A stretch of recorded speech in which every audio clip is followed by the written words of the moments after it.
Praise the Lord. Good morning. ప్రభు నామంలో ఈ ఉదయకాల సమయంలో మీకు అందరికీ కూడా ప్రత్యేకమైనటువంటి శుభాభివందనాలు తెలియజేస్తున్నాను. ప్రియ దేవుని బిడ్డలారా, మీరందరూ కూడా బాగున్నారు కదండి. మరి ఈ ఉదయకాల సమయంలో గుడ్ న్యూస్ని ధ్యానిద్దామా?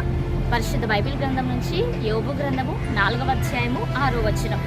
నీ భక్తి నీకు ధైర్యము పుట్టింపదా? నీ యథార్థ ప్రవర్తన నీ నిరీక్షణకు ఆధారము కాదా? ఆమేన్. దేవుని నామానికి మహిమ కలుగును గాక. ప్రియ దేవుని బిడ్డలారా, నిజంగా మనము చేసేటువంటి భక్తి మనకి ధైర్యం పుట్టించేదిగా ఉండాలి. ఇక్కడ యోబు భక్తుడు యథార్థవంతుడు. అవునా అండి?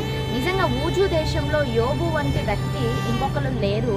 యోబు నమ్మకమైనటువంటి వ్యక్తి, యథార్థవంతుడు అని ఇక్కడ యోబు స్నేహితుడైనటువంటి ఎలీఫజు సాక్ష్యం ఇస్తూ ఉంటున్నాడు. ప్రియ దేవుని బిడ్డలారా, ఆయన యథార్థతను బట్టి ఆయన చెప్తున్నటువంటి మాట, నిజంగా యోబు కష్ట సమయంలో ఉన్నప్పుడు అందరూ తనని వదిలేశారు. నిజంగా ఒకదాని వెంబడి ఒకటి క్లిష్ట పరిస్థితులు యోబును ఎదుర్కొన్నాయి.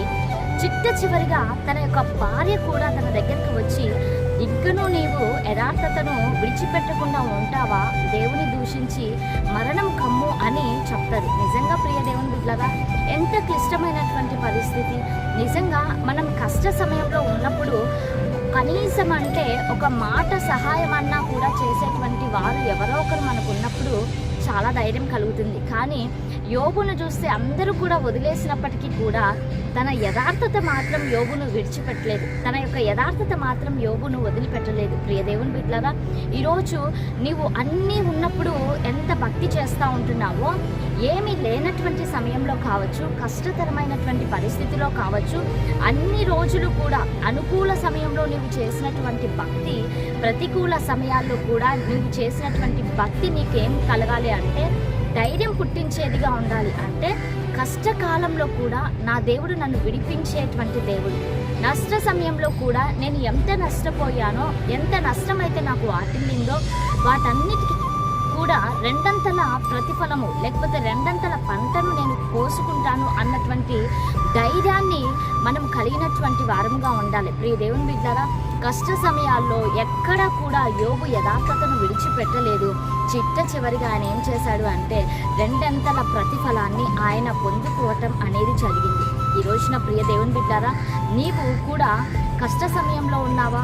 నీవు కూడా నష్టంలో ఉన్నావా? లేకపోతే అన్నీ కూడా నేను విడిచిపెట్టి వెళ్ళిపోయారా? అందరూ కూడా నిన్ను వదిలివేసి ఒంటరి వానిగా లేకపోతే ఒంటరి దానిగా నిన్ను చేసి చివరిగా నీవు ఏకాకిలాగా మిగిలిపోయి మనశ్శాంతి లేక, సంతోషం లేక, నెమ్మది లేక నీవు జీవిస్తున్నావేమో. అయితే ప్రియ దేవుని బిడ్డలారా, ఇన్ని రోజులుగా నీవు ఎటువంటి భక్తి అయితే చేసి ఉంటున్నావో ఆ భక్తి ఈరోజు నీకు ధైర్యం కలిగించేదిగా ఉండాలి. కాబట్టి ఈ ఉదయకాల సమయంలో ఈ యొక్క మాటల వైపు నీవు విశ్వాసం ఉంచి దేవుని సన్నిధిలో ప్రార్థించు.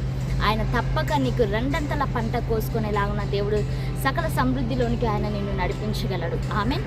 మరి అందరం కళ్ళు మూసుకుందాము, ప్రార్థన చేసుకుందాం. ప్రార్థనలో ఏకీభవించండి. సర్వోన్నతుడా, సజీవుడా, సర్వాధికారి, మీకు వందనాలు ప్రభువా. అయ్యా, ఈ ఉదయకాల సమయంలో ఈ కార్యక్రమాన్ని చూస్తున్నటువంటి నీ ప్రియ బిడ్డలందరినీ కూడా మీరు జ్ఞాపకం చేసుకోండి దేవా. ఎవరైతే అనారోగ్యం చేత బాధపడుతుంటున్నారో, ఎవరైతే ఎట్టి బాధలో ఉంటున్నారో వారన్నిటి నుంచి కూడా వారికి విడిపించి నాయన యేసయ్య మీ సంరక్షణ, మీ కాపుదల, మీ భద్రత దయచేసి ఈ దిన సమృద్ధి చేత ప్రతి ఒక్కరిని కూడా మీరు నింపమని యేసు శక్తి కలిగిన నామంలో అడిగి వేడుకొని పొంది ఉంటున్నాము తండ్రి. ఆమేన్. Praise the Lord. God bless you all. Have a nice day.